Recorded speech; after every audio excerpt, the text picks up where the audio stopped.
Welcome back on the Halftime Show on the PAC Sports Network, and we're joined now at the half by Tim Loomis, head coach of the Teal Tomcats. Nice to be here, as usual. Absolutely. Pleasure as always. And today's game against Geneva here on the network, the regular season finale. Give us your assessment of this Teal team, and I know you mentioned this is one, it's been an easy one to coach, a good group of guys this year. Great group of young guys to coach. I mean, we only have one senior, so you knew that depending on how the season would go, how we develop during the year. And this team has come along kind of the way I thought. We've lost a lot of close games, and sometimes that's the coach's fault, sometimes it's the players not making shots. I think it's a combination of all two or three. But it's a nice group to coach. They work very hard in practice. And usually when you have young teams like that and you've recruited the right kids, losing gets them a little bit, but with the right type of guys, they play hard, they practice hard, and this group does that. So that's why they've improved. The only problem is you don't know what you're going to get each game out of them.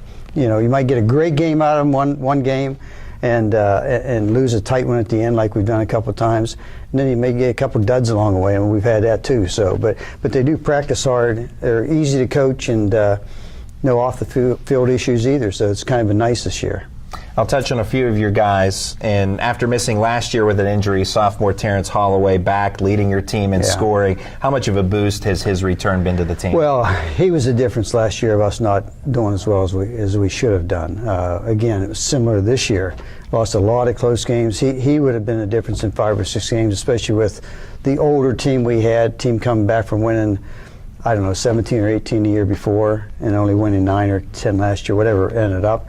He was the difference, him not playing, between us contending for a championship and ending up like we did. So he's a big difference this year, and would have been a difference last year. Another sophomore for you, Daquan Simmons, has been the top three-point shooter for your squad. What does he add from the perimeter? Well, again, last year we didn't shoot the ball very well from perimeter. This year we're shooting it much better, moved up in the rankings in the conference.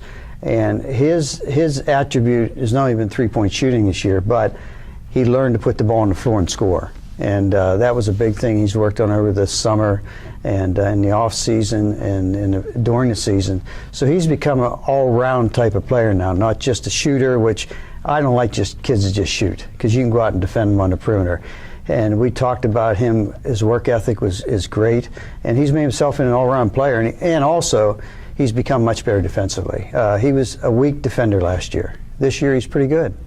You mentioned your one senior, Alonzo Brown, terrific rebounder who can really jump out of the gym. How has he provided the leadership for this year's team? Well, again, he's been up and down. You know, if he plays the way he did, say, against St. Vincent and against Grove City on Saturday, we probably have 6-7 more wins. So he's been sporadic. Although, you know, he plays hard, practices hard.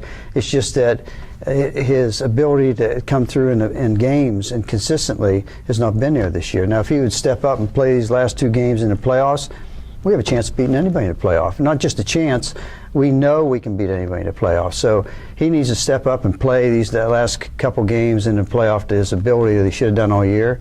Then we're probably in a position we could be in Saturday's final. Who knows? Nyreek Gosley, a junior, and you've really been high on him since his freshman year. Yes. We're going to talk to him in a little bit here on the halftime show, but how valuable has he been for your team at the point guard spot? Well, more so this year, because a couple of things in the off season. We work very hard in the off season. We run it like Division I. They have so many shots they have to make a day and turn in on at the end Sunday for 6 days a week. 3 days in the weight room during the season, off season, whole time. He above anybody else on the team, he's built himself into a college body. He's built himself into a college player mentally and physically. And I for once I think this year I gave him a compliment yesterday after he texted me his shots for the week. I said, you actually played like, what's his name in the pros, who I really admire. I don't like him as a person, but I like him as a player, Westbrook. I said, he played like a Westbrook on Saturday, tough, physical, demanding. And he's starting to finally get it how to be a point guard, I think, in college for me. Well, for you to give a compliment, that means Well, a lot, I'm that's sure. true. I hope the guys don't see this on TV. You know, they may think I'm getting soft. Now, last week, Teal snapped a 5-game losing streak with a home win against Grove City, who was sitting in second place at the time of that game. What can a win like that do for the confidence of this team moving forward? Well, young bunch like that, especially after they really put it on us at their place earlier in the year. We weren't sure. I think one player was missing, but it didn't matter. They did a great job offensively and ran their flex, and we had trouble with it. The young guys weren't properly defensively, and we worked on it for 3 days. And they beat us by a big score, I think 20-some. So I think it was a little, not revenge, but we knew what we were up against, and they came out, played a solid game. Not a great game, but I think we played very solid. And whenever we have a high assist ratio to turnovers, we usually win. And I think with the tough losses the previous week in St. Vincent, the buzzer, W&J kind of at the buzzer in overtime, and then Bethany lost, which wasn't good. I think that win really helped solidify their ability to come back and play well and play hard and beat good teams.